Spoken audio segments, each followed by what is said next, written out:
कोण काय म्हणाल, कोण काय म्हणाल, कोणी आपल्याकडे बघायला का? अरे काय, तू मेला तरी फरक पडत नाही जगाला. हे लक्षात घ्या. आपण खूप ग्रेट नाही आहेत. म्हणजे वर्षाचे लाखो रुपये ते लोक देतात. जे श्रीमंत लोक आहेत ते पर्सनल फायनान्शियल प्लॅनिंगसाठी सेपरेट माणूस ठेवतात. परत पाणी ओतून वगैरे सगळं निगराणी करून गेले, परत आले. असा रोजचा कार्यक्रम. रोज ते उपडायचं, उगवलंय का बघायचं. तर आपल्याला ते करायचं नाही. आपल्याला एक सुखी लाईफ जगायचं. दिल तो बच्चा आहे जी. लहान मूल खुश काय असतं आहे की त्यांना काही पडलेलं नाही, निवांत खुश आहेत ते. तसं आपल्याला पण खुश राहायला पाहिजे. त्यासाठी लहान मूल व्हायला पाहिजे. आपल्याला वाटते लाज आहे की नाही, कोण काय म्हणाल, कोण काय म्हणाल, कोणी आपल्याकडे बघायला का? अरे काय, तू मेला तरी फरक पडत नाही जगाला. हे लक्षात घ्या. आपण खूप ग्रेट नाही आहेत. हे आपल्याला लक्षात घेतलं पाहिजे. त्याशिवाय आपल्याला जीवनाचा खरा अर्थ कळणार नाही. आपण उगाच छाती फुगून हिंडतोय नसलेली, आहे की नाही. विनाकारण. तुम्ही हुशार आहेत बाबा, जोक तुम्हाला लवकर कर. एक आठवडा तरी थांबायला पाहिजे. तर आपल्याला ते खर्च वाढले नाही पाहिजे. सिम्प्लिसिटी तुमची राहिली, काही गरज नाही ना.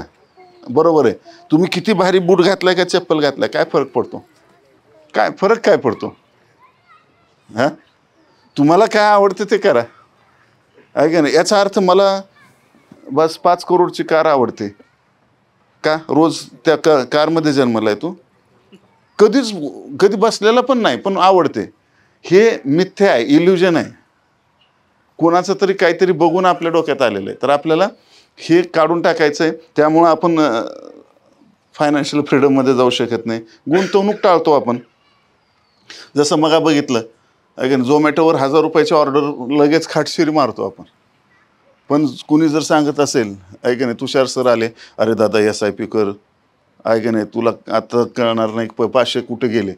बरोबर आहे, पण 5-10 वर्षांनी तुला एवढे पैसे मिळतील, तुझं हे काम होईल. ऐका नाही, 500ची SIP करायला 500 वेळा विचार करणार. बरं ठीक आहे, सांगतो, बघतो, ऐका नाही, घरी विचारतो. बायकोला कधीच काही विचारलेलं नसतं. हे 500चं घरी विचारतं म्हणतं, 1000च्या ऑर्डरला विचारलं नाही. हा, तर अशा पद्धतीने आपल्याला ते टाळलं पाहिजे. शॉर्टकट शोधायचा एक प्रयत्न करतो आपण. ग्रीड. काय शॉर्टकट शोधतो आपण? आहे नाही, FNO ट्रेडिंग. हा, ऑप्शन ट्रेडिंग कोणी करतं इथं? अहो साहेब, कोण करत नाही विचारा. म्हणजे CEP असतं, म्हणजे एका दिवसात तुमचे 100% पैसे वाढतात. आणि तसंच गालावर हाणून पण घ्यावं लागतं, कारण 0 पण होतात. आहे की नाही, आहे की नाही, आहे की नाही. आणि ते प्रत्येकाचा डायलॉग असतो, कमाऊंगा कोटी से नाही तर उठ जाऊंगा रोटी से. काय बोलते होईल, आहे की नाही. मग ही मेंटॅलिटीमुळे आपण सुखी होणार का? आपण अजून काहीतरी लोन घेऊ, अजून काहीतरी लफडा वाढवून घेऊ आणि अजून अडचणीत येणार. पहिल्या एका क्रेडिट कार्डचं लोन फेडण्यासाठी दुसरं क्रेडिट कार्ड, दुसऱ्या क्रेडिट कार्डचं फेडण्यासाठी फोन येतोच ना, साहब ॲक्सिस बँक का क्रेडिट कार्ड आपके लिए स्पेशल. त्यालाही वाटतं, अरे माझं काहीतरी क्रेडिट आहे म्हणून तर मला हे केलं. अरे बेण्या, कुणालाही द्यायलेत ते, सध्या भिकाऱ्याला बी द्यायलेत. स्वतःला काय एवढं ग्रेट समजून, आहे का नाही. आवडलं तर वाजवत जावा, काय नाही माझं म्हणणं, आहे का नाही. तर आपल्याला या पद्धतीनं, याचं सगळ्यात मेन कारण आहे की योग्य नियोजनाचा अभाव आहे आपल्याकडं. तर पर्सनल फायनान्शियल प्लॅनिंग करून घेणं आपल्याला गरजेचं आहे. आपण स्वतः करू शकतो का? ते नाही करू शकत, किंवा तेवढे आपल्याकडे इन्फ्रास्ट्रक्चर नाही आहे, किंवा तेवढं नॉलेज नाही आहे, किंवा तेवढा नॉलेज घ्यायला आपल्याकडे वेळ पण नाही आहे. कारण आपण सगळे राष्ट्रपती आहोत, आपल्याकडे वेळ थोडी आहे आपल्याकडे. एवढे बिझी आहेत लोक, एवढे बिझी आहेत. आता मी नाव घेणार नाही. कालपासून मी काही केलेलं नाही आहे, लक्षात घ्या. काल रात्री तिथं गप्पा मारल्या, आता इथं गप्पा मारतो. पण जे मला न्यायला यायला जाते त्यांची पळापळी खूप आहे. तिकडून फोन यायला, तिकडून हे व्हायला, तिथं बिझी आहे, तिथं गाड. और काय आहे एवढं बिझी कशासाठी? तुम्ही एकदा बसून विचार करा. हे जे आपण एवढे बिझी आहेत, ते खरंच बिझी राहायची गरज आहे का? Life is very easy, then why are you busy? आहे की नाही. बऱ्याच कामं आहेत, जे छोटे मोठे काम आहेत, आपण नसलो तरी होतात, पण आपल्याला असं वाटतं की मी गेल्याशिवाय ते होऊच शकत नाही. आपल्याला विश्वास दुसऱ्यावर नाही आहे, राईट. काही नाही, बिंदास जे होईल ते होईल. असं काही नाही, आपणच ते पण करू शकतो. एकदा टाकून बघा, काय होईल, एक दोनदा नुकसान होईल, पण तुमचा वेळ तर वाचेल. त्या पद्धतीने आपल्याला काम करायचं. तर पर्सनल फायनान्शियल प्लॅनिंग किती लोक जण तयार आहेत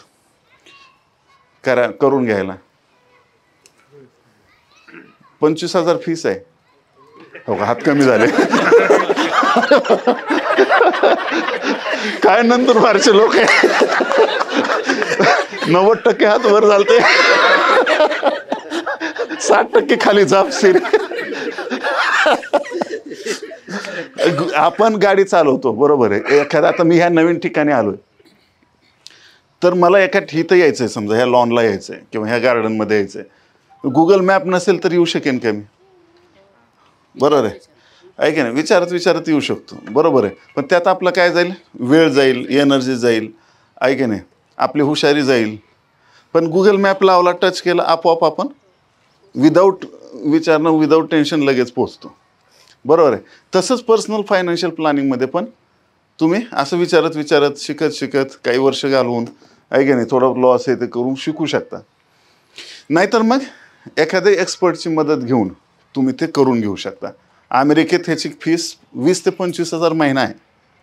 म्हणजे वर्षाचे लाखो रुपये ते लोक देतात. जे श्रीमंत लोक आहेत ते पर्सनल फायनान्शियल प्लॅनिंगसाठी सेपरेट माणूस ठेवतात, त्यांचं अकाउंट बघण्यासाठी. Yes or no? आहे की नाही? आपण आहे की नाही, लगेच झपशिरी हात खाली घेतला. त्याचं कारण आहे की नाही, आपल्याला श्रीमंत व्हायची इच्छा नाही आहे. स्पष्ट आहे हे, आहे की नाही? तुम्हाला जे व्हायचं आहे ते ॲक्टिंग सुरू करायला पाहिजे. जर तुम्हाला श्रीमंत व्हायचं आहे किंवा फायनान्शियली फ्री व्हायचं आहे, तर तुम्ही झालाय तसं ॲक्टिंग सुरू करा, बरोबर आहे. आणि त्यासाठी आपल्याला त्या पद्धतीनं पुढे जायचं आहे. सोपा फॉर्म्युला आहे, पगार वाढवायचा, उधळपट्टी टाळायची, त्याच्यातून जे पैसे वाचतायत डिफरन्स योग्य ठिकाणी गुंतवणूक करायची आणि त्याला बघत राहायचं. अधूनमधून बघत राहायचं म्हणजे अधूनमधून याचा अर्थ रोज काढून बघायचं नाही, आहे की नाही. एक माकड होतं, गोष्ट चाल आवडते ना, नाही बा ह्या वेळेला टाळ्या पाहिजेत, पण हां तरच, आता नका वाजवू, आवडली तर वाजवा. हां, आणि शेवटी काही जण म्हणतात नाही आवडली, असं का तर टाळी वाजते ना, आहे की नाही. झोमॅटोची ऑर्डर द्यायची त्यावरती स्पीडमध्ये होती ना काहीतरी ऑर्डर, नाही तर पैसे परत, नाही आवडलं तर. आमचे कोर्स आहे एक शेअर मार्केटचा, थर्ड वेव्ह ट्रेडर, त्याच्यात होती 100% मनी बॅक गॅरंटी, नाही आवडलं तर. आणि त्यानं जॉईन झाला, 7 दिवसाची गॅरंटी, 7 दिवसात धड कोर्स कंप्लीट केला आणि मनी बॅक गॅरंटी मागितली,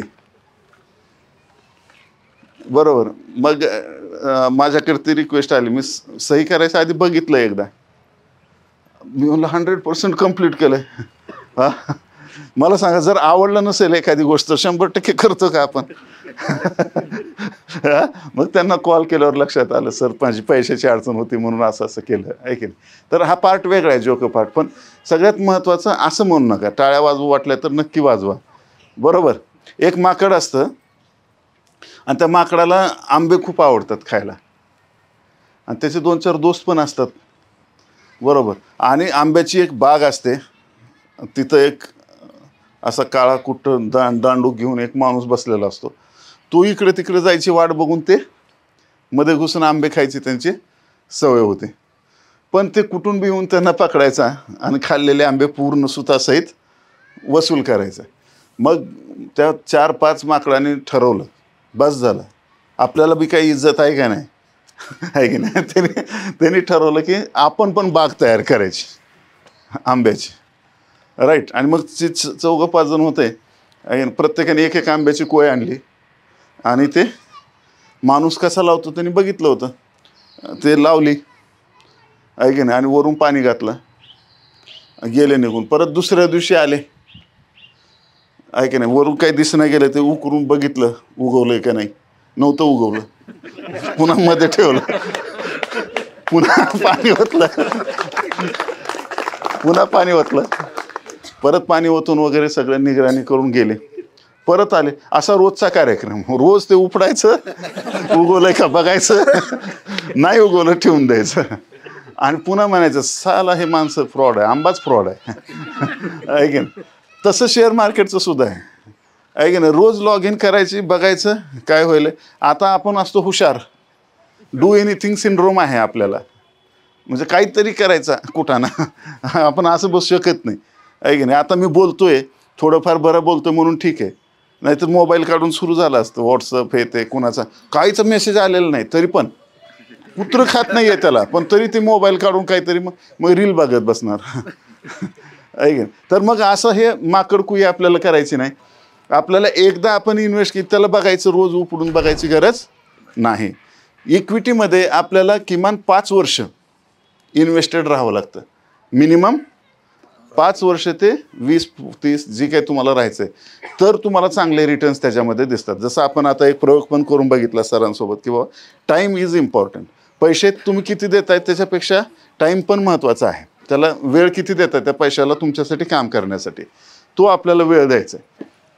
आणि त्या पद्धतीने आपण काम करू शकतो. की इथं आपल्याला पर्सनल फायनान्शियल प्लॅनिंग तुम्हाला प्रत्येकाला करून घ्यायचं आहे, बरोबर आहे. 20-25 हजार किंवा लाखो रुपये लागणार नाहीत, आहे की नाही. आम्ही फ्रीज करत होतो इतके दिवस, परंतु ते प्रॉब्लेम असं झालं की फ्री झालं की हे बेनं पुन्हा फोनच उचले ना टायमिंगला त्या, आहे की नाही. टाईम दिलेला असतो की बाबा ह्या वेळेला मी फ्री आहे, माझं प्लॅनिंग करू शकता.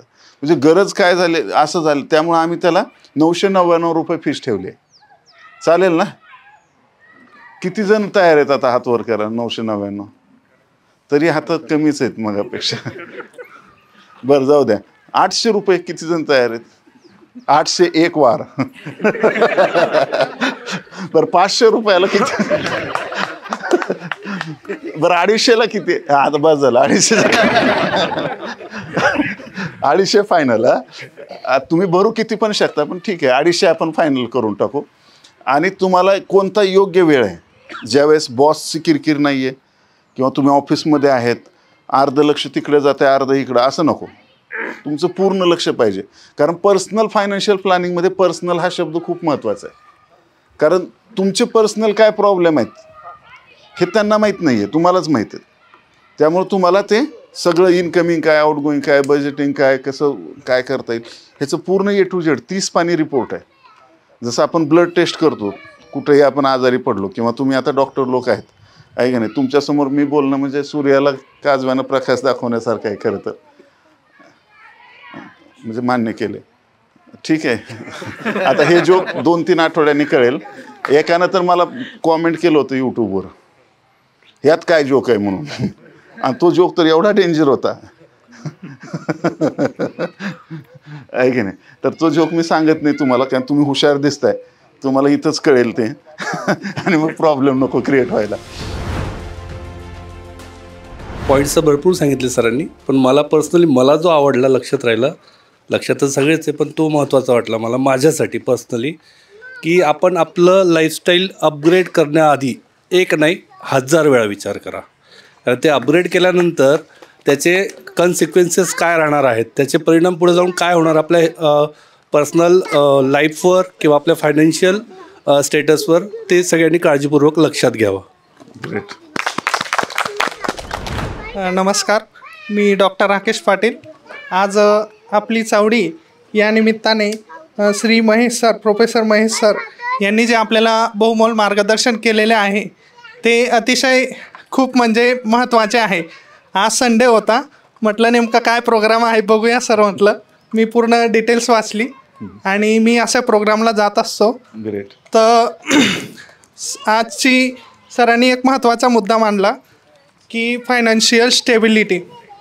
याच्यामध्ये आपण एक गोष्ट जर बघितली तर जे दिखाऊ डौल नावाचा एक ट्रेंड आलेला आहे आपल्या परिसरामध्ये, तर ही गोष्ट खूप आजच्या कंडिशनला लोकांना फायनान्शियल स्टॅबिलिटीकडून पुअर साईडला नेते सर. ॲक्च्युली रियालिटी ही तुम्ही जे प्रश्न उपस्थित केला याच्यावर मी सांगतो. मी एक सिंपल उदाहरण देतो.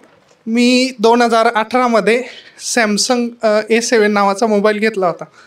तर आता माझा तो कमीत कमी 8 वर्ष चालला. आणि नंतर मला बरेच मित्र कंपनी बोलले की तुम्ही आता थोडंसं चेंज करा. तर मी आज आयफोन घेतला. का घेतला की सगळ्यांचा ट्रेंड आहे म्हणून. हां, माझ्याकडे बोलेरो गाडी होती तर सगळ्या लोकांचा दृष्टिकोन असा होता, तुम्ही डॉक्टर आहात, तुमच्याकडे अजून काहीतरी वेगळं पाहिजे, तर मी नेक्सॉन घेतली. तर या गोष्टीकडे न जाता आपण स्वतःचा आधी आर्थिक स्थिर स्थापत्य बघायचं आणि पुढे डिसिजन घ्यायचा. जर तुम्हाला खरंच गरज असेल, सरांनी सांगितलं, तरच अशा गोष्टींवर खर्च करा, नाहीतर ह्या गोष्टी अनावश्यक असल्यामुळे आपली फायनान्शियल स्टेबिलिटी ही डाऊन करणार आहे. तर मी सगळ्यांना एक इच्छा व्यक्त करतो की शेअर बाजार हा जरी आपण जोखमीचा म्हटला तरी जर स्टडी केला आणि सरांसारखे जर गुरु आपल्याला लाभले तर निश्चितच आपण पुढे या क्षेत्रात जाऊ शकतो. एवढे बोलून मी 2 शब्द संपवतो आणि तुषार सरांचे पण आभार व्यक्त करतो. थँक्यू. तर आपले महेश सरांचे मी स्वागत करतो. आणि त्यांनी मुळात जी मुद्द्याची गोष्ट सांगितली की नीड्स अँड वॉन्ट्स, येस, हे क्लॅरिफाय आपण करायला पाहिजे. आपल्या ॲक्च्युअल म्हणजे आपल्याला जगण्यासाठी किंवा जे आपलं जीवनमान टिकवून ठेवण्यासाठी जे आपले नीड्स आहेत त्या क्लॅरिफाय करायला पाहिजे. आणि वॉन्ट्स तर कधीच पूर्ण होत नाहीत. खरं. आलं का लक्षात? त्या वॉन्ट्सवर कंट्रोल ठेवणं आणि त्यानंतर ते कंट्रोल ठेवून जी आपली सेविंग आहे ती इन्व्हेस्ट करत राहणं हे आपलं प्रथम कर्तव्य असायला पाहिजे. ज्या आपल्या परिवारासाठी ज्या आवश्यक गरजा आहेत त्या प्रथम पूर्ण करायच्या आणि उरलेले जे आपलं जे असेल ते सेविंग करण्यासाठी सरांनी जे मार्गदर्शन दिलेलं आहे त्या मार्गदर्शनाचा आपण सगळ्यांनी लाभ घ्यावा अशी माझी विनंती आहे. आणि आपण सर्व लोक इथं आले आहेत. आमच्या तुषार सरांनी हा कार्यक्रम घडवून आणलेला आहे, आपण त्याला प्रतिसाद दिलेला आहे. मी सगळ्यांचे आभार मानतो. तुम्ही साबण कोणतं वापरता? साबण कोणतं वापरता? कसं सर एवढं फ्रेश दिसतात सर. थँक्यू. सरांनी आता बोलले की सरांनी आता जो बोलले त्यापैकी तुम्हाला काय आवडलं. मी सांगतो असं, सर एवढं बोलले की बुवा तुम्हाला वेळ नाही. म्हणजे आज आपण बघतो सर, काल तुषार सरांनी मला बोलवलं शहाद्याला येणार का, नाही वेळ नाही. परत आज जेव्हा इथला प्रोग्राम होता ह्या टायमाला, नाही मी बघतो मला वेळ नाही. आणि खरं लक्षात आलं या 10-15 मिनटात की आपण जे वेळ करतोय तो वेळ भरपूर आहे, पण आपण वेळ नाही असं म्हणून तो पुढे ढकलतो. सर एक आहे फायनान्शियल याच्याबद्दल बोलण्यात एक लक्षात आलं की जे तुम्ही बोलले की आपल्याला पैसा किती लागणार आहे ते जर आज आपल्याला कळलं आणि त्याची जर इन्व्हेस्टमेंट आपण केली आत्ताच, तर आपल्याला दुसरीकडे वेळच द्यायची गरज नाही. वेळच वेळ आहे. कसंही आयुष्य जगा, कसंही आयुष्य जगू शकतो. आम्ही पर्सनल फायनान्शियल प्लॅनिंग मध्ये हेच करतो. बरं. एक व्यक्ती आहे, त्यांनी 3 फ्लॅट घेतलेत, बरोबर, आणि तो 3 फ्लॅट घेतलेत आणि तिन्हीचे EMI मध्ये परेशान आहे. सासऱ्याकडून पैसे आण, याच्याकडून आण, उसने आण, घरात बांधणं, लेकरांचं शिक्षण नीट होत नाही आहे, सतत स्ट्रेसमध्ये, बरोबर आहे. आणि ते तिन्ही त्याच्यात आणि 2 ह्याच्यात त्यांनी भाडे करू ठेवलेत. आणि भाडे करू त्याचं भाडं येतं, त्यांना वाटलं की आता माझे पॅसिव्ह इन्कम आहे हे सगळं. आणि त्यांना फक्त भेटल्यानंतर मी एवढंच सांगितलं, एक प्लॉट विका, सगळे प्रॉब्लेम सॉल्व्ह होऊन पैसे उरत आहेत. ते पैसे या लमसम करून टाकले, आज ते एवढे सुखी आहेत, कसलं काही टेन्शन नाही आहे, सगळं नील करून टाकलं. म्हणजे आता ते जॉब करतात ते पण करायची गरज नाही आहे. आपल्या सगळ्यांकडे सुद्धा वडिलोपार्जित प्रॉपर्टी असतात एवढ्या मोठ्या. तुम्ही मेल्यानंतर काय उपयोग आहे त्याचा? आपण हे लक्षात घेतलं पाहिजे मित्र हो, की एक डिसिजन घेतला पाहिजे काहीतरी, की मला आता सुखी लाईफ जगायचं आहे का मरेपर्यंत उगाच पैसा पैसा पैसा धावपळ करायची, राईट. तर सरांचं मला खूप पॉईंट आवडला.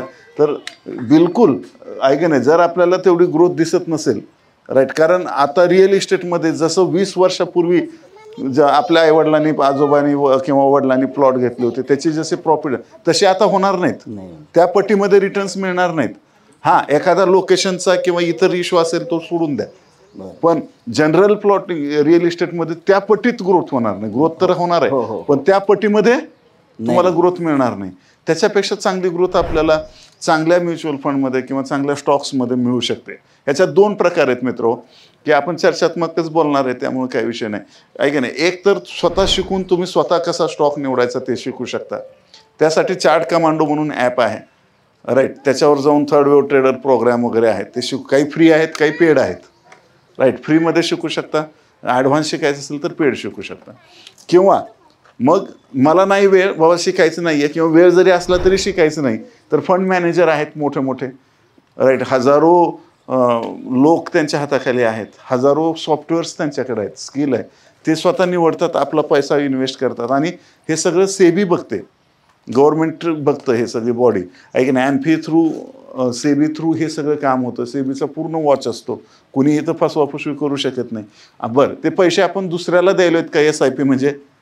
ते पैसे फक्त तुमच्या बँक अकाउंटमधून तुमच्या डीमॅट अकाउंटला चाललेत किंवा तुमच्या पोर्टफोलिओला चाललेत, तुम्ही मला द्यायले नाही आहे. राईट. तिथं आपण हजारदा विचार करतो, पण एखादा व्यक्ती येतो तुम्हाला, ऐक नाही असं असं बिटकॉईनचा प्लान आला आहे, ऐक नाही महिन्यात डबल, ऐक नाही, तर त्याच्यात आपल्याला लगेच विश्वास येतो.